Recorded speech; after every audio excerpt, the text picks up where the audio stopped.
Bom, vamos esperar o pessoal entrar.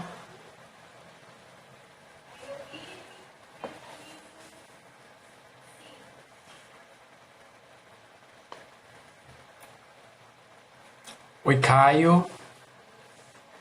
Oi, Gi. Olá, boa noite. Oi, Gabriel. Bom, o Ariel já entrou.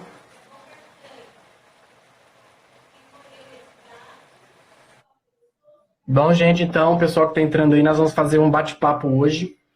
O Ariel vai falar um pouquinho sobre a história dele, quem ele é. Mas ele é druida, né? E ele também é praticante de bruxaria tradicional. E ele conhece muito de mitologia, de história celta, né? Então, o bate-papo hoje vai ser nessa linha. Ele vai trazer para nós, para todos, né, que estiverem participando aí, mais conhecimento sobre essa linha, tá? De magia celta, cultura celta, druidismo.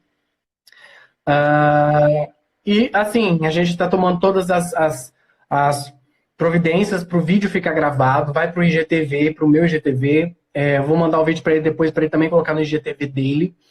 E a gente está com a intenção também de colocar no YouTube, tá? Então, se você não puder participar da live inteira, que deve durar cerca de, no máximo, 1 hora, porque eu acho que o Instagram não deixa fazer uma live de mais de 1 hora. E quem não puder assistir, quem não puder ficar o tempo todo, né? Pode assistir depois a parte que perdeu, tá? Censurado.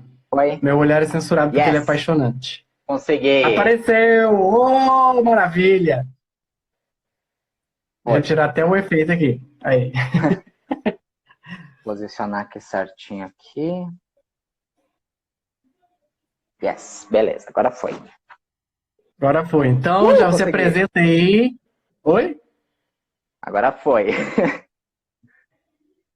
Só falar da cerveja, né? Pois é. Gabriel tem razão. Então, Bom, gente, então vamos começar o nosso bate-papo. Né? Hoje o meu convidado tem mais de 1 ano que a gente já fala sobre fazer uma live, mas ele sempre foge, sabe? Porque a pessoa não gosta de aparecer. Olha lá, porque ele não quer nos dar, não nos quer dar o prazer dessa beleza. Olha esses cabelos. eu tenho pavor de câmera. Tenho pavor, fico extremamente Ah, eu nervoso também com tinha. câmera. Mas vamos lá. agora tô perdendo esse medo. Tá Bom, certo. então, gente, nós vamos bater o nosso bate-papo hoje com o Ariel Molina. Ele vai falar um pouquinho do currículo, né, dele, de qual caminho que ele é, do que ele estuda, que ele pratica. Então, vamos lá, Ariel, fale um pouquinho aí sobre a sua trajetória.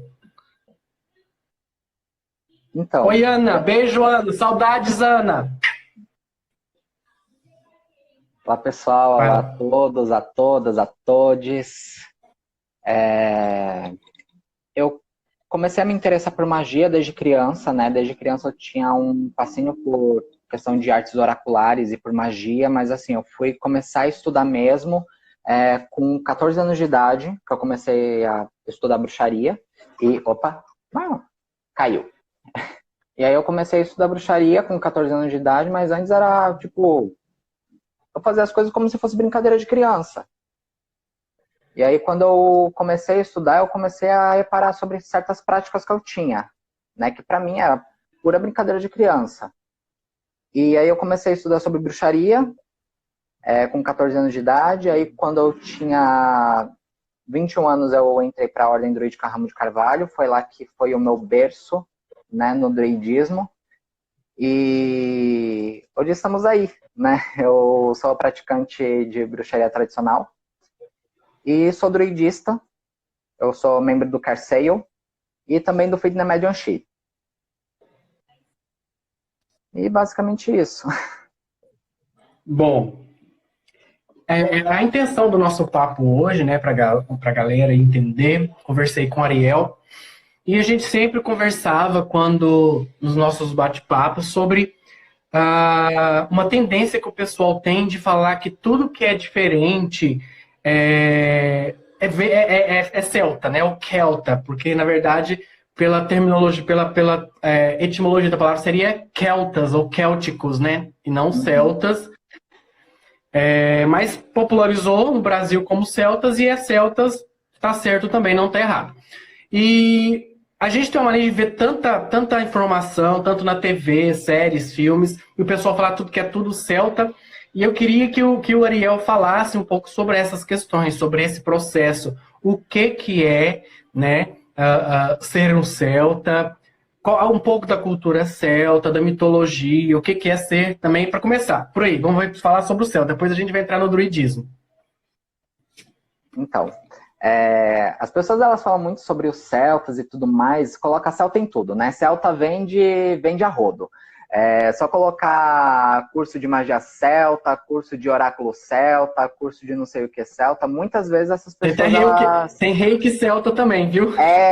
Tem runa celta, é um negócio. E muitas pessoas elas não sabem nem ao menos o que significa o que é celta, né?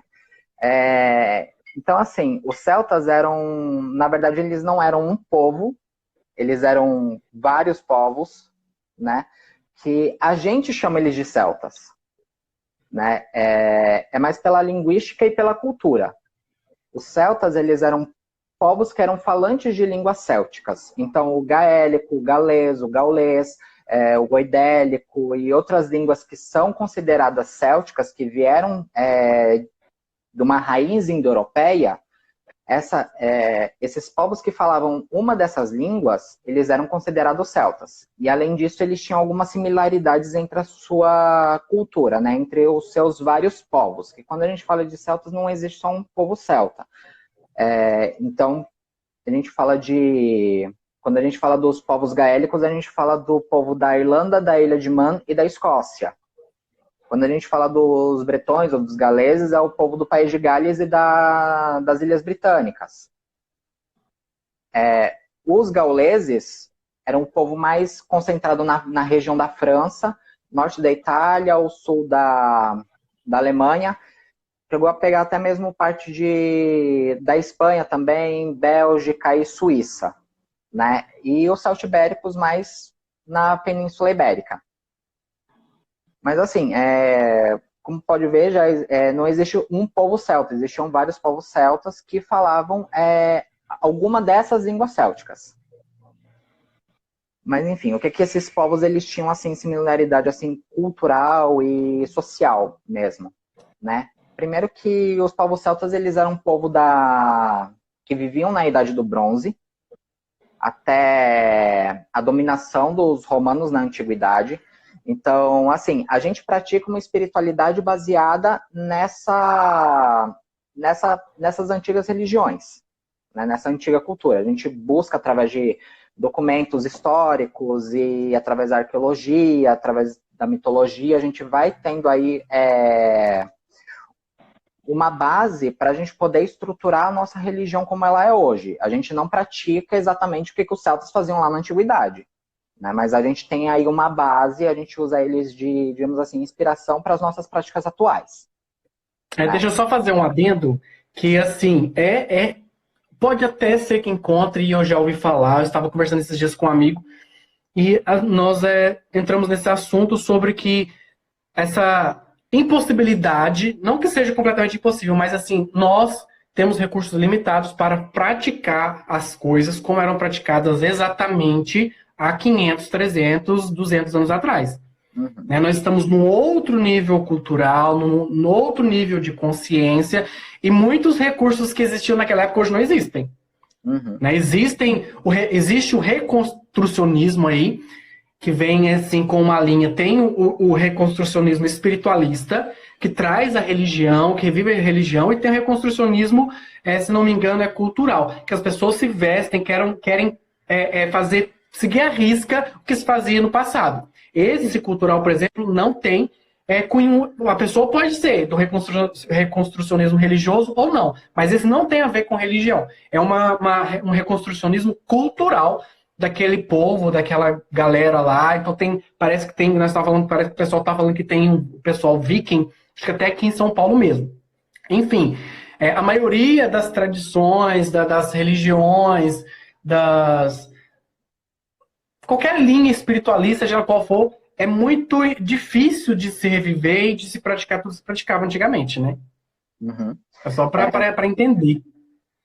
Quando a gente fala do reconstrucionismo, ele foi um movimento que ele surgiu dentro do paganismo, né? Que foi porque como muitas pessoas elas diziam, que isso é celta, que isso é celta, e muitas vezes não era mesmo celta, era muitas vezes práticas dentro de outros sistemas de magia e especificamente mais a Wicca, né? Umas pessoas que começaram a fazer esse movimento de ver, vamos ver o que realmente é celta, vamos realmente pesquisar, vamos realmente ver o que realmente é celta e tudo mais, porque muitas pessoas elas falam como prática de círculo e 4 elementos e tudo mais, mas tipo, os celtas eles não tinham essa base de magia cerimonial. Até mesmo porque os 4 elementos não são de linha pitagórica, e são de linha de alta magia, de magia cerimonial. E os celtas mesmo, eles não tinham essa concepção de cosmologia baseada em 4 elementos, por exemplo.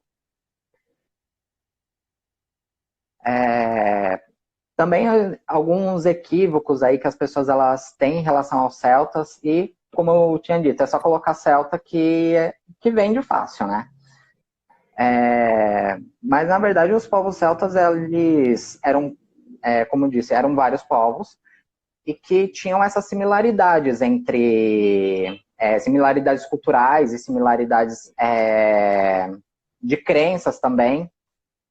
Então, assim, o que a gente pode ver principalmente dos celtas é que eles eram uma sociedade tripartida, né? Era uma sociedade na qual a estrutura social era dividida em 3 classes, digamos assim. Eram a casta sacerdotal, que aí seriam os bardos, os druidas, os vates, entre outros sacerdotes. A nobreza, que aí seriam os reis, os guerreiros, que vão tomar mais conta de território, e, enfim, vai ser a classe que vai estar mais voltado também à questão de posses também. E a classe ruralista, né? Que aí seria o povo do campo, os artesãos, e enfim. Como a gente está falando de povos da Idade dos Metais, eles tinham, principalmente os celtas, eles tinham, além dos outros povos de origem indo-europeia, os povos celtas eles tinham um grande domínio dos metais, especificamente do ferro. Foram encontrados vários achados arqueológicos de que eles tinham um grande domínio do ferro e também eles eram um povo extremamente bélico. Né? Então foram encontradas várias espadas, lanças e outros objetos mais voltados para a guerra também. Né? Esse foi uma das, como que eu posso dizer, uma das grandes chaves, assim, que os celtas eles tinham, uma carta na manga, assim, que os povos celtas eles tinham na mão, por conta que eles eram especialistas na arte de dominar o ferro também. Então, foi um grande movimento de tecnologia na Idade Antiga também. Outra coisa que eu falo, assim, que as pessoas elas acham que os celtas eles eram povos abraçadores de árvore, eram povos todo na paz, e culto à natureza, enfim. Mas eles eram povos extremamente bélicos. Né? Eles não eram esse povo paz e amor como o povo acha que é. Né? Um exemplo que eu mais dou é que um dos amuletos que eram usados pelos celtas na antiguidade era cabeças humanas, né? Porque eles iam para a guerra, eles decapitavam a cabeça dos seus inimigos e eles traziam essas cabeças para casa. Eu ia falar, inclusive, para você comentar sobre isso. Eu ia me falar para você mencionar esse fato. Não é tudo fadinho, borboletinho, lindinho, né? Exatamente. E mesmo assim, mesmo as fadas, elas não são esses seres que o povo acha, né, que realmente são. São povos são seres até mesmo, por vezes, perigosos de se lidar também. Mas falando sobre a questão das cabeças, como as cabeças humanas como amuletos de proteção, os celtas, eles iam para a guerra e eles decapitavam a cabeça dos seus inimigos para poder trazer para casa. Porque a cabeça, dentro da cultura celta, ela é a morada da alma. Então, quando você traz a cabeça de um inimigo para casa, você tá como se fosse escravizando o espírito daquele inimigo seu. Então, aquele espírito, ele passa a ser seu escravo espiritual, ele passa a proteger sua casa, sua aldeia e fazendo as coisas que você bem entender, digamos assim. Mas as cabeças, elas eram muito usadas principalmente para proteção. Mas assim, nem todo mundo era guerreiro e não é todo o tempo que tinha guerras. E pessoas, principalmente que não eram guerreiras, elas não traziam cabeças para casa, porque elas não iam para guerra, elas não eram chamadas para guerra e tudo mais. Então havia muita representação de cabeças de pedra, às vezes enterrada junto com as pessoas, às vezes encontrada próximo de locais onde haviam essas civilizações célticas também. Então, é o que a gente chama do conceito do animismo. Né? Que o animismo, ele é a crença de que tudo tem espírito, de que tudo tem alma. E, inclusive, as pedras, as montanhas, as árvores, os animais, a paisagem local. Então, tudo ela é imbuído de espírito. Então, mesmo uma cabeça sendo feita de pedra, ela teria, digamos assim, essa funcionalidade, porque tem aquele espírito da pedra ali protegendo também. E a magia de representatividade. É uma das coisas também. Deixa eu ver o que mais. A questão de fortalezas elevadas também. Os povos celtas, eles faziam isso também, de construir grandes fortalezas elevadas que eles chamavam de oppidum, ou ópido. Que eram essas muralhas onde que eles cercavam essas aldeias para poder proteger dos inimigos. Os povos celtas, eles eram povos tão bélicos que eles entravam em guerras até mesmo entre tribos, às vezes do mesmo povo, né? Quando eles não estavam em guerra com os romanos, ou com gregos, ou com outros povos aí, eles entravam em guerra entre si, mesmo. Eles gostavam de uma briga, então. Eles gostavam de uma briga. Né? Gostavam, de certa forma. Porque isso vem muito com a honra, também a honra do guerreiro, principalmente. Né? Então, vencer alguma batalha, ou vencer alguma guerra, ou enfim, é valoroso para um guerreiro celta. Né? Deixa eu ver o que mais. Eles enterravam também os nobres. Eles tinham o costume de cremar os mortos, né, os mortos comuns, mas eles enterravam os nobres com todos os seus pertences, enfim, meio que para poder levar aquilo ali, aquela riqueza toda para o outro mundo também, porque tem esse conceito do que as pessoas chamam de plano espiritual, a gente chama de outro mundo. Uhum. Né? Então, para poder levar isso de certa forma para o outro mundo também, para que aquele espírito ele seja rico também no outro mundo. Isso aí não é muito bom, né? Porque o que mais parece é tem gente querendo juntar dinheiro para levar para a cova junto, né? Para outro mundo. Eles tinham uma crença tão forte no outro mundo que até mesmo acordos eles podiam ser levados para o outro mundo. Né? Se a pessoa estava devendo aqui, nessa vida, por exemplo, você foi e me emprestou uma vaca. Eu posso devolver essa vaca para você no outro mundo, quando a gente se encontrar lá no outro mundo. Então a crença era tão forte que eles faziam até isso.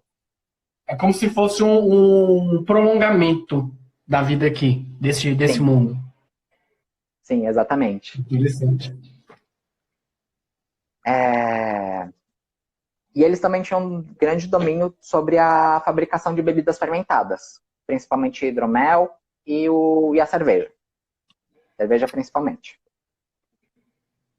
Então, assim, entre os vários povos celtas, eles tinham essas características semelhantes. Né? Mas, por exemplo, cada povo vai ter o seu panteão específico. A região ali da Irlanda e da Escócia também era habitada pelos povos celtas, né? Sim. Esses aí é o que a gente chama de povos gaélicos. E entendi. Existem deuses que a gente chama de pancélticos e existem deuses que a gente fala que são daquele panteão específico, daquele povo celta específico. Aham. Por exemplo, a deusa Brigitte, ela foi uma deusa, a gente chama ela de deusa pancéltica porque ela é uma deusa que foi cultuada na Irlanda, né, entre os povos gaélicos. Entre os povos galeses, quer dizer, gauleses, que é o povo lá do continente, da França, ela era chamada de Brígido. Então, e também nas Ilhas Britânicas ela era conhecida como Brigantia. Outro deus que a gente chama de pão céltico é Lugus, né, ou Lug. Lug é o deus gaélico, né, o deus da Irlanda, e Lugus ele foi cultuado na Gália, né, que hoje é a França.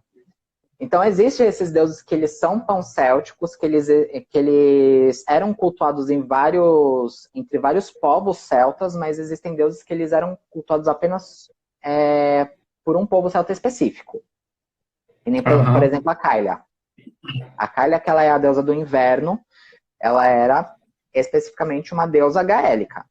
Não vai ter, digamos assim, uma deusa com nome parecido e com características semelhantes entre outros povos celtas.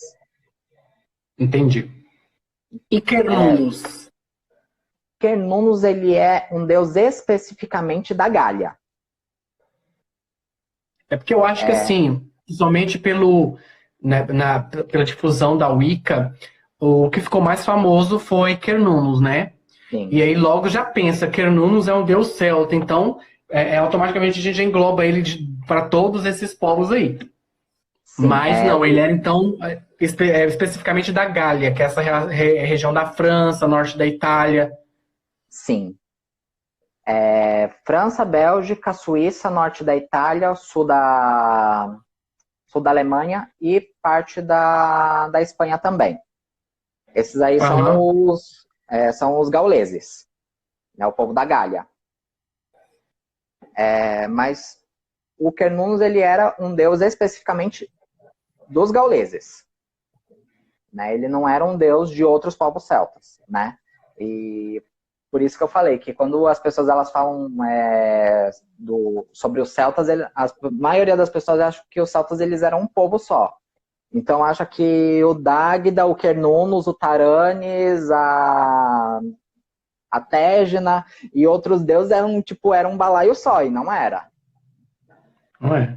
Você falando sobre a Tégina, por exemplo, foi muito cultuada na Península Ibérica, né? Isso. Na região de Portugal e Espanha,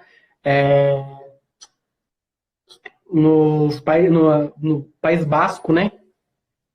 Não, entre os bascos não. Os bascos é outro rolê.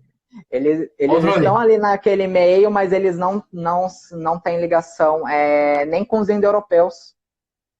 Tá, Caio está perguntando aí, olha. A atual Portugal também tinha povos celtas? Sim. Existiam os galaicos. Os galaicos, eles viviam na parte do norte de Portugal e também em toda a parte da Galícia, né, que é a província da Espanha, que fica ao norte de Portugal. E existiam os celtibéricos. E basicamente isso, assim, para poder simplificar, porque existiam ainda outros povos celtas ali, mas resumidamente é mais isso. Talvez os mais conhecidos, né? Sim. Deixa eu perguntar, vamos ver se alguém tem alguma pergunta, o pessoal que está assistindo aí, está acompanhando, tem alguma dúvida, querem esclarecer alguma dúvida, querem fazer alguma pergunta, gente? Do contrário, a gente vai prosseguir. Aí a gente já vai falar sobre o druidismo? Pode ser. Beleza. Dentro do druidismo você vai explicar, que é uma coisa que você mencionou que eu acho interessante, especificamente cada papel, né, dos sacerdotes, o sacerdócio, igual você falou, tem o como é que é, os que também cantavam, qual o nome deles? São os bardos? Os bardos, né, a classe sacerdotal, que eram os bardos, quem mais? Eram os bardos, os vates e os druidas. Os vates e os druidas, tá. Bom, Prossiga. Ninguém fez pergunta. Então, falando especificamente dos druidas, né, que da onde vem aí a palavra druidismo, né? Tem algumas pessoas dentro do druidismo que focam o druidismo, essa palavra druidismo, como somente o caminho do druida. E tem outras pessoas que elas abrangem esse termo druidismo como outros ramos da espiritualidade céltica, né? Nem toda pessoa que ela pratica o druidismo, ela é druida. Mas todo druida, de certa forma, hoje é um druidista. Né? E o que foram os druidas? Já para poder já desmistificar toda essa história que as pessoas geralmente contam, que os celtas e que os druidas eram um povo que vieram da Atlântida e tudo mais, e outras loucuras aí de delírio místico religioso, né? Na verdade, os celtas, eles vieram dos indo-europeus, né? E os indo-europeus, eles acabaram, digamos assim, ramificando entre outros povos, né? Como os romanos, como os helênicos, entre outros, os nórdicos também, e os celtas, né? Isso em relação aos indo-europeus, que aí vieram os celtas. Os druidas, especificamente, eles eram uma classe, faziam parte de uma casta sacerdotal. Lembra que eu falei que a sociedade céltica ela era tripartida? Né? Que existe a casta sacerdotal erudita, o povo que era da nobreza e o povo comum, né? Os camponeses. Os druidas, eles eram sacerdotes que eles estavam ligados mais à questão da ética, né, principalmente as leis, eles que coordenavam as leis sociais célticas e também conduziam ritos, faziam sacrifícios públicos, como, se eu não me engano, foi Plínio que Plínio, se eu não me engano, ele era grego, né? Como os celtas mesmo, eles não escreviam nada sobre coisas sagradas, né? Então a gente tem documentos de outros povos vizinhos que eles falavam sobre os celtas. Se eu não me engano, foi que ele falou sobre o ritual do druida pegar o visco do carvalho, né? E quando eles faziam esse ritual de colher o visco do carvalho, o druida ele pegava uma foice de ouro no sexto dia da lua, e eles colhiam esse visco e eles sacrificavam 2 touros nos pés daquele carvalho. Então eles conduziam esses sacrifícios e esses rituais públicos. E eles usavam o visco. O visco ele é uma planta extremamente venenosa, mas eles falavam que aquela erva, aquela planta, daria cura para todos os males, principalmente do gado. Né? Então, as doenças do gado iriam ser curadas através do poder daquela planta. Tá. Então, o visco assim, é o quê? É uma planta à parte ou é alguma resina, algum tipo de coisa que é do carvalho? Não, ele é uma planta, digamos assim, parasitária. Tá. É como se fosse uma erva daninha, uma erva... como se fosse erva de passarinho. Orquídea. Né, que ela nasce ali junto lá com precisa de alguma árvore, de alguma coisa assim, né? Então o visco ele era extremamente sagrado para os celtas. E os druidas eles faziam esse ritual da colheita do visco.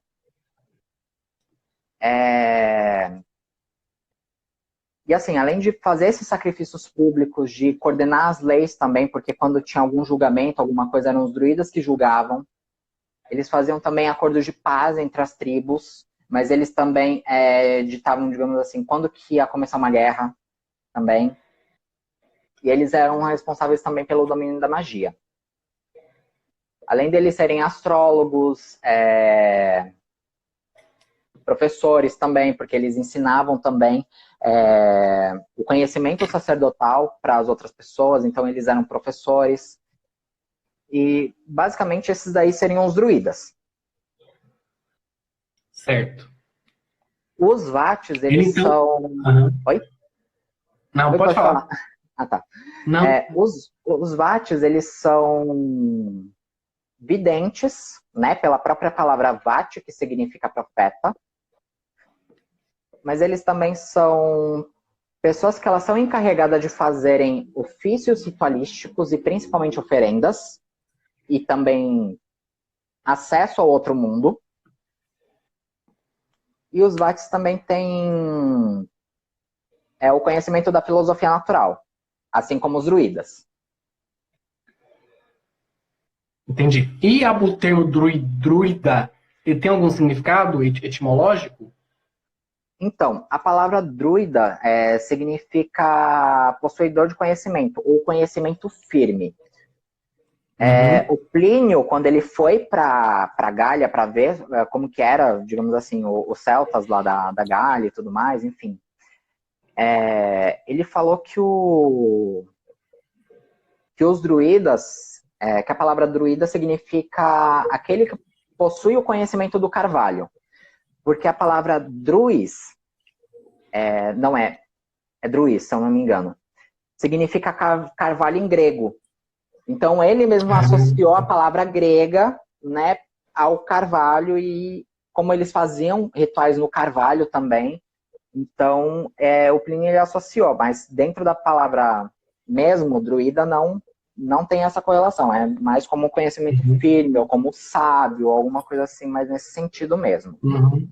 Já os Foi o que eu imaginei Vates... que Oi? tem esse paralelo aí com os Cunning Mans, né? Os Pellars, as Wise Womans, todos esses os detentores do Wisdom, né? Do Então, conhecimento, sabedoria. é que os druidas eles eram mais voltados à parte mais sacerdotal mesmo, Aham, mais de coordenar ritos. E também eles eram aconselhadores de nobres. Eles não eram... entendi. eles faziam magias, mas eles não eram tão focados na feitiçaria mesmo. Entendi. E os Vates que seriam mais feiticeiros. De certa forma. Aham. Porque Eles tem um também... caminho do feiticeiro também aí dentro do druidismo, né? Sim. Esse daí a gente já passa já para um caminho mais devocional, porque o druidismo ele é Uhum. dividido entre caminho sacerdotal e caminho devocional. Né? Nem todo mundo que está no druidismo é sacerdote. Né? Então, e aí nas maiores partes dos grupos de druidismo são divididas essa classe sacerdotal, mas com os druidas, os vates e os bardos. Os bardos, eles são os contadores de histórias sagradas, né? Eles são os contadores de mitos, eles são, digamos assim, o HD da sociedade céltica. Porque a tradição céltica, ela era uma tradição estritamente oral, era passada de geração em geração.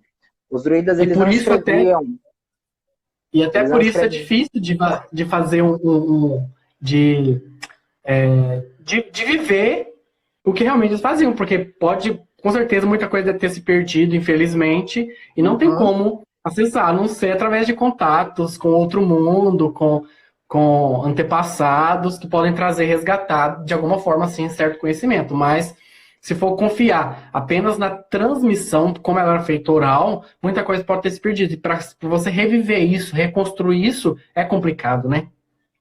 Até mesmo porque a gente tem esse vazio, né? Esse vazio temporal.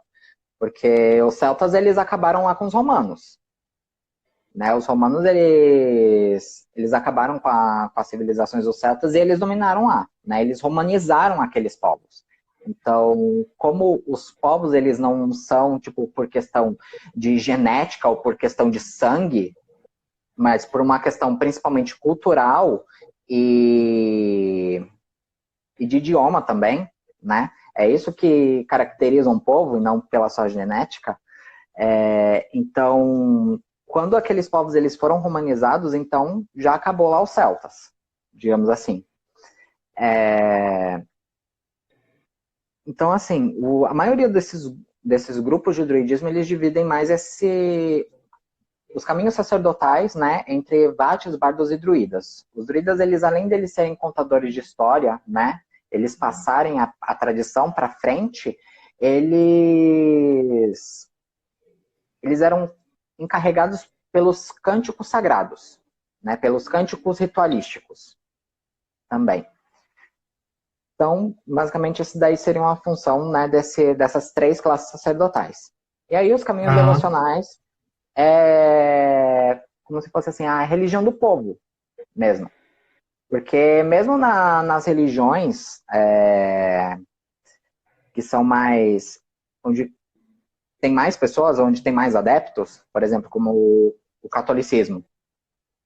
Nem todo mundo que é católico é padre. Né? Os padres, eles são encarregados por trabalho da religião. Né? Os devotos, eles simplesmente são aqueles que adoram aquela divindade.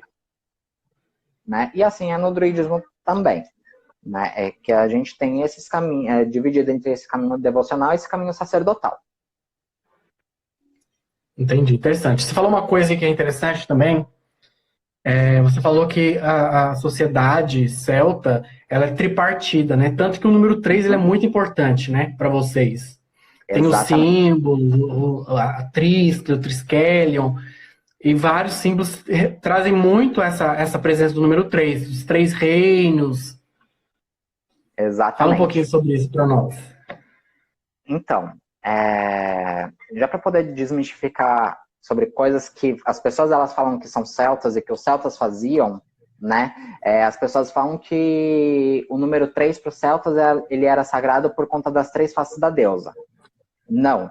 Os celtas eles não adoravam a grande deusa, não adoravam essa deusa que é cultuada na Wicca, ou por essas vertentes voltadas de sagrado feminino. Existiam várias deusas de 3 aspectos, de aspectos trinos, mas nunca nessa categoria de donzela, de mãe, de anciã, como na Wicca é voltado. E outra coisa, as deusas, dentro da cultura celta, são tanto os deuses quanto as deusas eram vistos como seres individuais. E não, tipo, várias facetas de uma grande divindade única, cósmica, digamos assim. Então, assim, o número 3, ele aparece muito na mitologia, né? Não só na mitologia, mas através de instrumentos arqueológicos, é sempre encontrado o número 3 de alguma coisa. Na mitologia sempre aparece o 3 de alguma coisa. Então, assim, o 3 é basicamente a manifestação sagrada ou a presença divina. E também ela é base da nossa cosmologia. Também. Que a nossa cosmologia ela é voltada para os 3 reinos. Né? O reino da terra, o reino do céu e o reino do mar. Né? Essa é a nossa base cosmológica. Né? Assim como as pessoas elas falam que os celtas utilizavam dos 4 elementos para poder fazer magias também, isso daí é pitagórico. Né? Os celtas eles trabalhavam mais com a questão dos 3 reinos também. E do conceito de Duile, que a gente chama, que é o conceito de elementos, porque o conceito de elementos para os celtas eles eram diferentes do que as pessoas que trabalham com magia cerimonial hoje trabalham. Que aí a maioria dos grupos de druidismo trabalham com 9 elementos. Então, mais uma vez, o 3 é 3 vezes. Então, mais uma vez, a estrutura voltada para a nossa religiosidade, para as nossas práticas, voltada para o número 3. Muito interessante isso aí. Tem lá o lance dos 3 caldeirões, né? Sim. Tanto os 3 caldeirões, que é como as pessoas elas chamam assim vulgarmente como chácaras celtas, né, que são caldeirões que tem dentro da gente. Então tem o caldeirão do aquecimento na nossa barriga, o caldeirão do movimento no nosso peito, o caldeirão da sabedoria na nossa cabeça. E a ideia é de alinhar esses caldeirões sempre para cima, né? Outra coisa que dá para poder falar sobre o 3 por exemplo, a deusa Brigitte. Ela é a deusa dos 3 fogos, das 3 chamas sagradas. O fogo da cura, o fogo da inspiração e o fogo da forja. O Dagda ele também tem 3 instrumentos. A clava da vida e da morte, é o caldeirão da prosperidade e a harpa que ela rege os ciclos das estações, quando é tocada. E também nessa harpa, ela é tocada 3 músicas. A música do choro, né, quer dizer, a música da tristeza, que fazem as pessoas chorarem, a música da alegria, que fazem as pessoas elas rirem, e a música do sono que faz as pessoas elas dormirem. Então, 3, mais uma vez, manifestando aí de novo. E os símbolos? Os símbolos que são reproduzidos aí, né, em grande escala, o Triskel, Triskelion.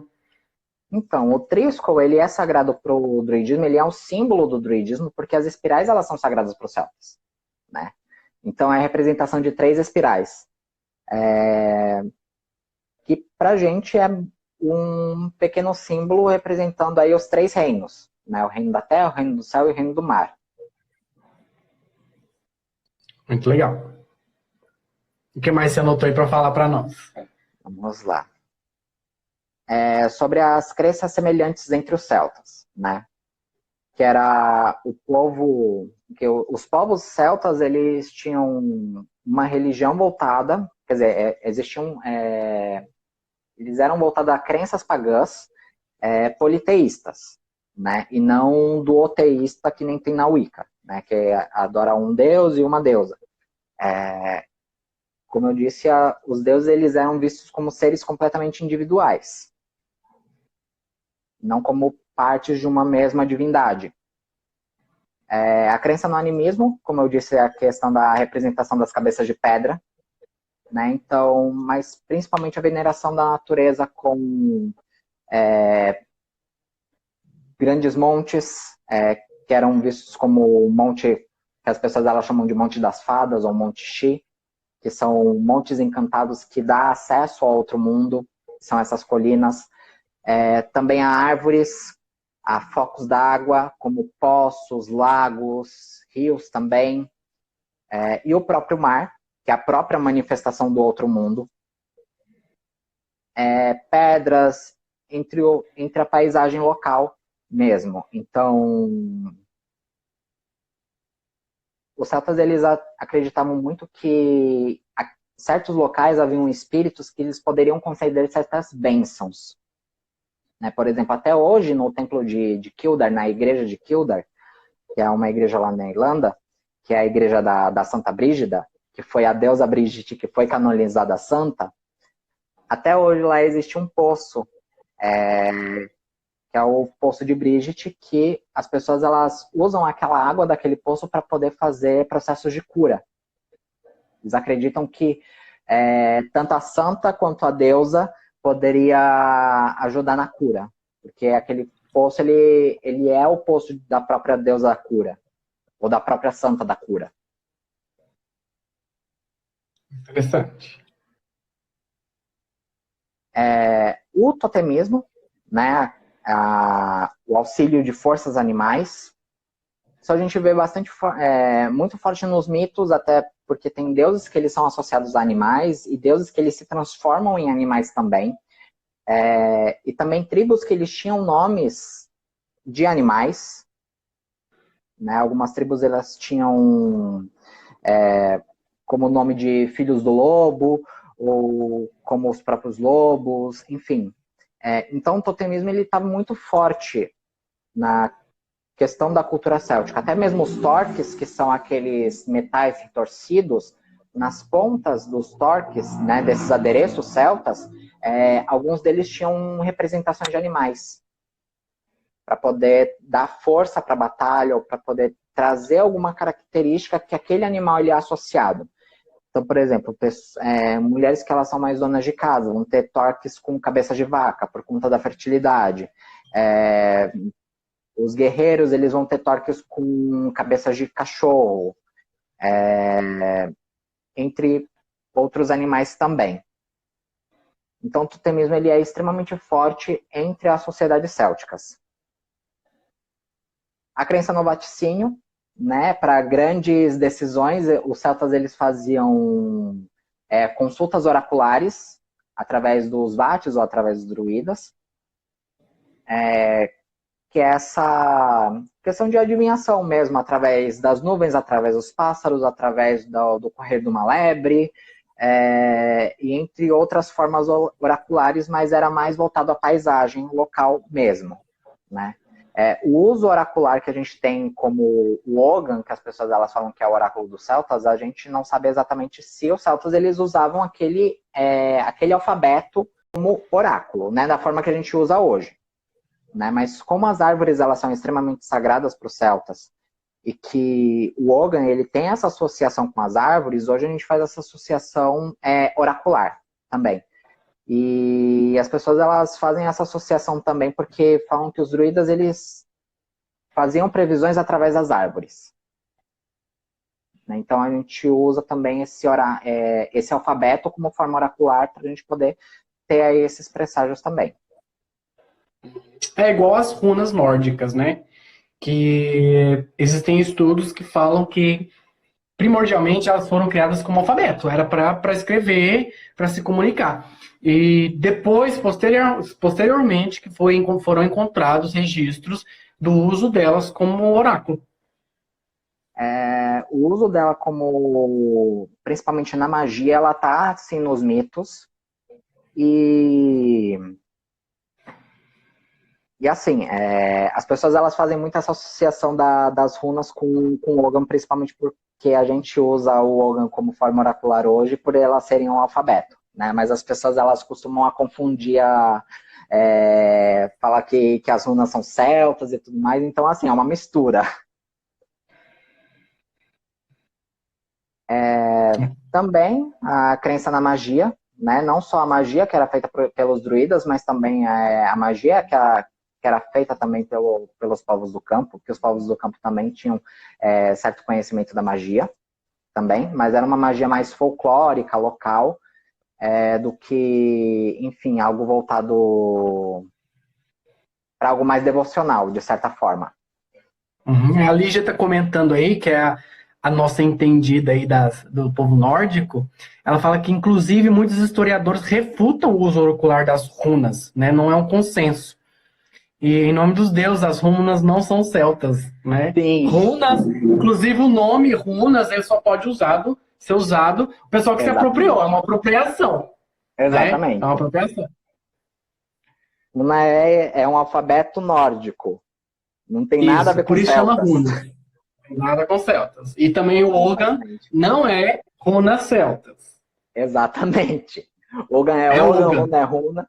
E outra coisa, que o Ogan, ele era um alfabeto que foi utilizado entre os povos gaélicos, né, entre os povos da Irlanda. Né, tem algumas inscrições, por exemplo, em pedras, principalmente, algumas inscrições em pedras ogâmicas que foram encontradas no país de Gales. Mas além do país de Gales, né, com exceção dos povos gaélicos, a gente não tem nenhuma informação de que foi, digamos assim, difundida entre outros povos celtas. Pois é muita coisa, né? É muita coisa a se considerar, Sim. É muita coisa a se observar, é muita coisa para estudar, para não falar besteira, né? Sim. Uma coisa que a gente sempre fala, gente, vamos tomar cuidado, né? E também essa crença muito forte também no outro mundo, né? Que a crença no outro mundo ela era tão forte que as pessoas elas acreditavam que elas podiam ter acesso ao outro mundo até mesmo em vida. Ao contrário de outras religiões, né, que você só vai ter acesso ao plano espiritual, aos outros mundos, através da morte. Por exemplo, dentro da cultura nórdica. Todo povo comum que morreu vai para Helheim. Mas aquele que conseguiu ser um guerreiro extremamente valoroso, que morreu em batalha, vai lá para Asgard, né? Mas essas pessoas elas só vão ter... para Valhalla, que fica em Asgard. Mas as pessoas elas só vão ter esse acesso a esses outros planos na morte. E entre a cultura celta, não necessariamente na morte. E a gente faz muito uso de transes, principalmente até mesmo meditações, para a gente ter o contato com o outro mundo, até mesmo para a gente ter o contato com espíritos, para a gente poder ter respostas dos deuses, do outro mundo, dos ancestrais. É uma das ferramentas, é um dos mecanismos que a gente utiliza, né? Que é esse acesso ao outro mundo mesmo em vida. E isso É como se permeasse, presente... então, hein? Sim.